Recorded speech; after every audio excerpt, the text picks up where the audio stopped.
आपसे एक सवाल है, वो कौन सी नमाज है जिसमें दौलत का राज छुपा है? वो कौन सी नमाज है जिसमें दौलत का राज छुपा है? तहज्जुद।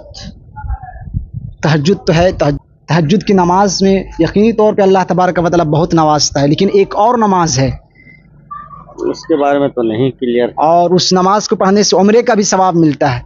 और वो नमाज आप नमाज के बारे में जानते भी हैं, पढ़ते भी थे, हो सकता है पढ़े भी होंगे। वो नमाज है चाश्त की नमाज। चाश्त की नमाज। चाश्त की नमाज में दौलत का राज छुपा है। जो शख्स भी इस नमाज को पढ़ेगा यकीनी तौर पे, और इस नमाज को पढ़ने से यानी जब कोई पढ़ता है तो यानी हर हर जोड़ का सदका निकालता है, हर हर जोड़ का सदका निकल जाता है। नमाज सूरज चाश्त कै रिकात की है? 2 रिकात भी पढ़ सकते हैं, 4 रिकात भी पढ़ सकते हैं। मेरे आका सल्लल्लाहु अलैहि वसल्लम ऐसे 12 रिकात पढ़ते। इसका समय है यानी जवाल से पहले पहले तक। जी 2 रिकात ही पढ़िए, लेकिन पढ़िए रोजाना। चलिए, तो बहुत अच्छी बात है। मतलब जानकारी ये नहीं थी कि मतलब वक्त का क्या है पाबंदी का, तो वक्त जो है बहुत अच्छा आपने बताया।